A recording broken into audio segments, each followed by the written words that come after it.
des Illuminati partout. Il semblerait qu'ils utilisent les mêmes depuis des milliers d'années, à l'insu du commun des mortels.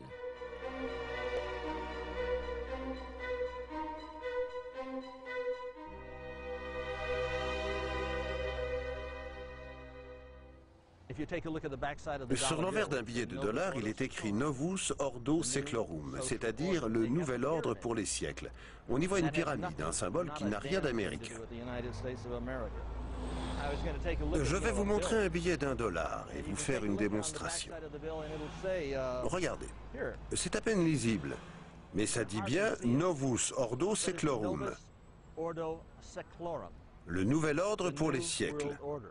C'était le projet d'Hitler et c'est inscrit au dos des billets de banque américains. L'œil de la pyramide est également appelé l'œil d'Horus, l'œil de Lucifer. C'est ça qui nous attend.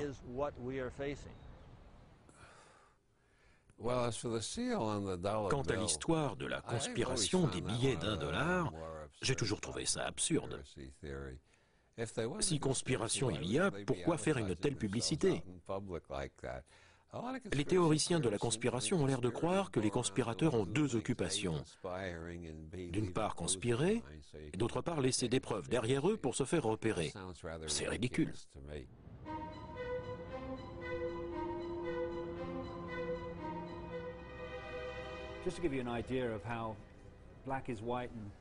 Je vais vous prouver à quel point notre vision du monde est complètement faussée.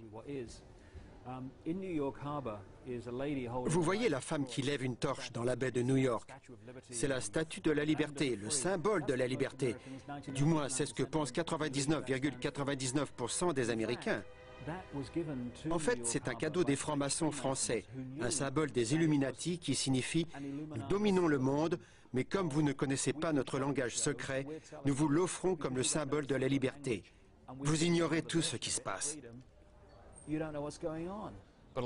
Ça vient sûrement du fait que de nombreux membres de notre gouvernement étaient adeptes de la franc-maçonnerie, comme les fondateurs de notre pays. George Washington était maçon. Il y a un tableau célèbre qui le représente avec son tablier maçonnique. Un grand nombre des signataires de la Déclaration de l'Indépendance étaient francs-maçons. Et je crois qu'au moins 16 de nos présidents, je ne connais pas le nombre exact, l'étaient également. Avec autant de maçons au pouvoir, ce n'est pas étonnant de trouver des symboles maçonniques ça et là. Mais cela signifie-t-il pour autant qu'une conspiration maçonnique vise à gouverner les États-Unis ou le monde ?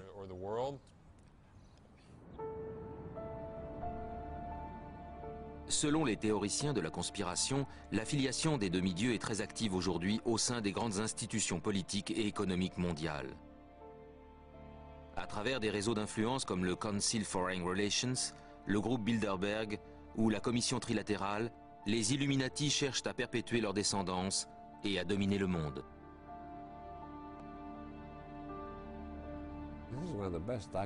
C'est l'un des faits les mieux documentés de la littérature de la conspiration. Le nombre de présidents américains qui ont été membres du Council on Foreign Relations est absolument renversant. Le président Bill Clinton était membre du CFR, ainsi que son prédécesseur George Bush, ainsi que son prédécesseur Ronald Reagan, ainsi que son prédécesseur Jimmy Carter, etc.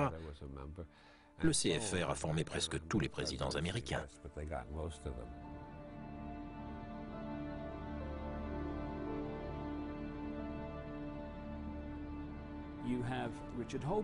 Richard Holbrooke, l'ambassadeur de Bill Clinton, était membre du groupe Bilderberg, de la commission trilatérale et du CFR. Il était rattaché au ministre des Affaires étrangères Warren Christopher, CFR trilatéral. Et le ministre de la Défense était rattaché à William Perry, groupe Bilderberg. Et tous étaient rattachés au président Bill Clinton, groupe Bilderberg, trilatéral, CFR. Pourquoi les médias ne nous l'ont-ils jamais dit? Pourquoi le Daily Telegraph n'en a-t-il jamais parlé? Parce qu'il est dirigé par Conrad Black, membre du groupe Bilderberg. Et pourquoi le Washington Post n'a-t-il pas révélé que tous ces gens étaient liés par les mêmes organisations? Parce qu'il est dirigé, du moins officiellement, par Catherine Graham, groupe Bilderberg, trilatéral, CFR. Et les trois grandes chaînes américaines ABC, CBS et NBC sont dirigées par des membres de ces trois organisations.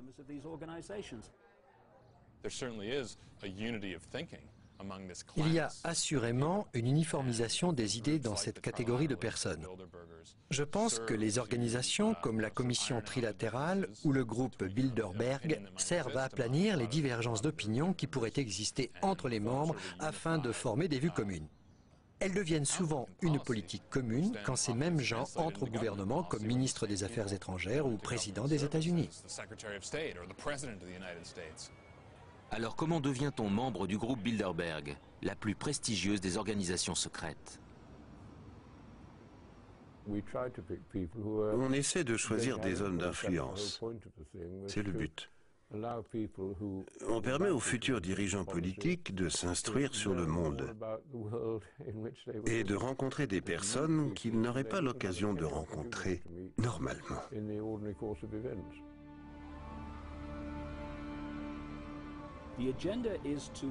Leur but est de créer un pouvoir global centralisé qui régirait tous les secteurs de la société.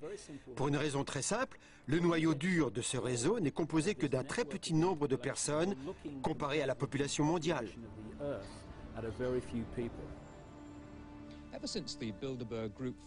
Depuis le premier congrès du groupe Bilderberg en 1954, le but de ces réunions n'a jamais été divulgué. Les délégués se rencontrent pour 3 jours de débats secrets dont rien ne transparaît jamais. Le caractère secret, ou privé le mot est plus juste, de ces réunions a toujours été bien préservé. Mais inévitablement, ça a donné lieu à des théories de la conspiration des deux côtés de l'Atlantique. Les Américains y ont vu un complot destiné à ébranler les États-Unis, et les Européens ont dit que c'était une tentative de renverser les gouvernements de gauche en Europe et en Amérique du Sud. Ça n'était bien sûr ni l'un ni l'autre. Néanmoins, les congrès annuels du groupe Bilderberg continuent d'attirer les suspicions. En 1998, la conférence a lieu en Écosse. Un journaliste audacieux tente de s'y introduire.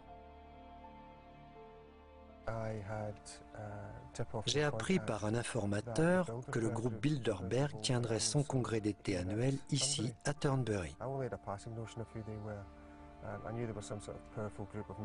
Je savais vaguement qu'il s'agissait d'hommes et de femmes de pouvoir qui se réunissaient chaque année. Partout aux alentours, il y avait des policiers en uniforme ou en tenue de combat qui bouclaient les lieux.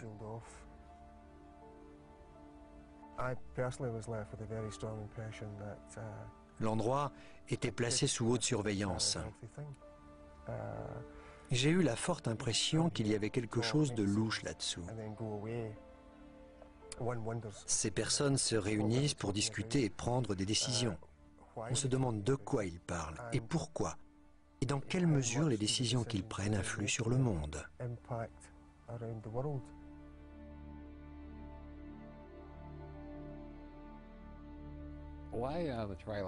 Pourquoi la commission trilatérale, le CFR et le groupe Bilderberg sont-ils aussi opaques? J'ai tourné et retourné la question dans ma tête pour essayer de trouver une alternative aux théories de la conspiration qui soupçonnent ces gens de comploter d'affreuses choses contre le reste de l'humanité. Et je pense que la réponse est qu'ils complotent effectivement des choses qu'ils ne tiennent pas à divulguer, pour la bonne raison que chacun a droit d'avoir des secrets. Pas question d'examiner leurs comptes ou leurs recherches. Il y a un aspect secret qui réside dans la nature même d'une organisation et qui veut qu'on ne divulgue pas grand-chose, même si c'est inoffensif.